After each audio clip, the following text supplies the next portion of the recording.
खुलकर समझ लो वीर्य है क्या। मेल के अंदर स्पर्म का निर्माण। सबका सवाल यह है, मैम मेरे वीर्य में क्या है। मेरा जवाब होता है स्पर्म। आपके वीर्य में स्पर्म केवल 5% ही पाया जाता है। वीर्य एक तरल चिपचिपा पदार्थ दुधिया रंग का होता है। इनको बचाने के लिए बहुत चीज़ों का ठीक होना बहुत जरूरी है। ये वीडियो मैंने इसलिए बनाया है ताकि आप लोगों को पता चल जाए वीर्य में होता क्या क्या है, ये किन चीज़ों से मिलकर बना होता है, वीर्य किस काम में आता है, वीर्य बनता कैसे है। यह एक ऐसी रोचक बातें हैं जो हर इंसान को पता होना बहुत जरूरी है। वीडियो पसंद आए तो लाइक सब्सक्राइब करना मेरे प्यारे दोस्तों, और शेयर करना तो बिल्कुल मत भूलना। हम आपको स्टेप बाय स्टेप बताएंगे वीर्य बनता कैसे है, क्या क्या चीज़ें इम्पॉर्टेंट है, और शुक्राणु यानी स्पर्म बचा कैसे रहता है। मेल और फीमेल में एक फ़र्क होता है।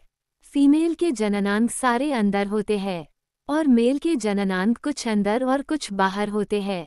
अब बात आती है स्पर्म बनते कैसे है। मेल के दोनों पैरों के बीच एक लटकी हुई संरचना होती है जिसे वृषण कोश कहते हैं। वृषण कोश के अंदर गुलाबी रंग की 2 अंडाकार संरचना पाई जाती है जिसे वृषण या टेस्टिकल्स के नाम से जाना जाता है। स्पर्म लगभग 0.02 इंच के होते हैं। इनको माइक्रोस्कोप से ही देख सकते हैं। टेस्किल्स 2 होते हैं। अगर एक टेस्किल्स को आधा करके देखा जाए तो टेस्किल्स के आधे भाग में 200 से 250 तक पलियां पाई जाती हैं। इन पालियों को वृषण पलियां कहते हैं। हर एक पालिका के अंदर 2 विशेष प्रकार की नलिकाएं पाई जाती हैं। इन नलिका को शुक्रजनक नलिका कहते हैं। ये नलिकाएं 2 महत्वपूर्ण कोशिका से मिलकर बनी होती है। शुक्रजनन कोशिका, सर्टोली कोशिका। एक मेल के अंदर 200 से 250 पलियां है। हर पाली के अंदर 2 विशेष प्रकार की नलिकाएं होती है जिसे शुक्रजनक कहते हैं। ये नलिका 2 कोशिका से मिलकर बनी होती हैं जिसे शुक्रजनन कहते हैं। अपने अंदर अर्धसूत्री विभाजन करके 4 शुक्राणु का निर्माण करते हैं, यानी एक शुक्रजनक कोशिका से 4 शुक्राणु का निर्माण होता है। उम्मीद करते हैं यहाँ तक आप लोगों समझ में आ गया होगा, पता चल गया होगा कि स्पर्म का निर्माण कैसे होता है। सरटोली कोशिका का कार्य। सर्टोली कोशिकाएं वृषण की दैहिक कोशिकाएं हैं जो वृषण निर्माण और शुक्राणुजनन के लिए आवश्यक हैं। सर्टोली कोशिकाएं सीधे संपर्क के माध्यम से और शुक्र नलिकाओं के भीतर पर्यावरण के वातावरण को नियंत्रित करके रोगाणु कोशिकाओं को शुक्राणुओं में बदलने में सहायता करती हैं। इन्हें सरटोली कोशिका कहते हैं। शुक्रजनन कोशिका। शुक्राणुजनन शुक्र नलिकाओं के निचले हिस्से में शुरू होता है और धीरे धीरे कोशिकाएं नलिकाओं में गहराई तक जाती हैं और इसके साथ साथ तब तक चलती हैं जब तक कि परिपक्व शुक्राणु लुमेन तक नहीं पहुंच जाते, जहां परिपक्व शुक्राणु जमा हो जाते हैं।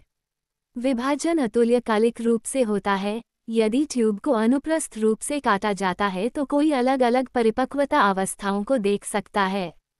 एक ही समय में उत्पन्न होने वाली विभिन्न परिपक्वता अवस्थाओं वाली कोशिकाओं के समूह को शुक्राणुजन्य तरंग कहा जाता है। स्पर्म के सबसे ऊपरी भाग एक्रोसोम कहते हैं। इसके अंदर जल अपघटनी एंजाइम होता है जो फीमेल के एग की दीवार को तोड़ने में मदद करता है। स्पर्म का आकार टैडपोल जैसा होता है।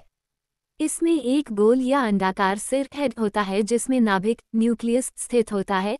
एक मध्य भाग मिडपीस जिसमें माइटोकॉन्ड्रिया होती है जो ऊर्जा प्रदान करती हैं, और एक पतला लंबा पूंछ टेल होता है जिसे फ्लैजुलम कहा जाता है।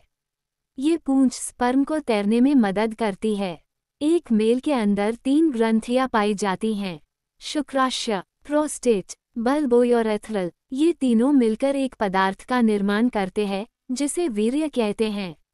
शुक्राशय में 60 से 70% पीले रंग का एक क्षारीय पदार्थ स्रावित करते हैं और 20% प्रोस्टेट से सफ़ेद रंग का पदार्थ स्रावित होता है। केवल 10% ही शुक्राणु पाए जाते हैं। शुक्राणु इसी वीर्य में रहकर अपना पोषण करता है और बल्बोयूरेथ्रल का काम ये है, पेनिस को लुब्रिकेट करता है और मूत्र मार्ग को स्वच्छ रखने का काम करता है।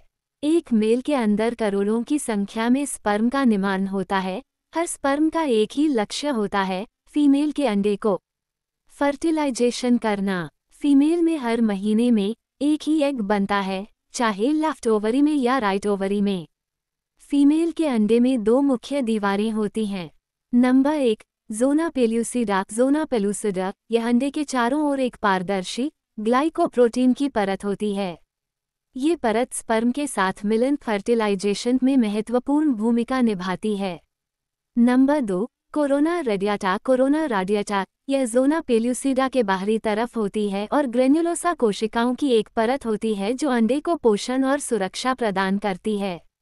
ये दोनों परतें अंडे की सुरक्षा और स्पर्म के प्रवेश में मदद करती हैं। स्पर्म करोड़ों की संख्या में होते हैं, लेकिन करोड़ों स्पर्म में से जो सबसे स्ट्रांग होता है वही एग को फर्टिलाइज करता है और युग्मनज का निर्माण होता है। वही युग्मनज एक भ्रूण में बदल जाता है। जब मेल फीमेल संभोग करते हैं तब मेल अपने वीर्य को स्खलित करता है। तब 20 से 30 करोड़ शुक्राणु फीमेल के योनि में प्रवेश करता है। उनमें से केवल एक ही स्पर्म अंडे तक पहुंच पाता है और एग को निषेचित करता है। वीडियो कैसी लगी कमेंट में जरूर बताना। चैनल को लाइक एवं सब्सक्राइब करें। Thank you. बस आज के लिए इतना ही। अगली वीडियो किस टॉपिक पर चाहते हैं कमेंट करके बताओ। हर हर महादेव।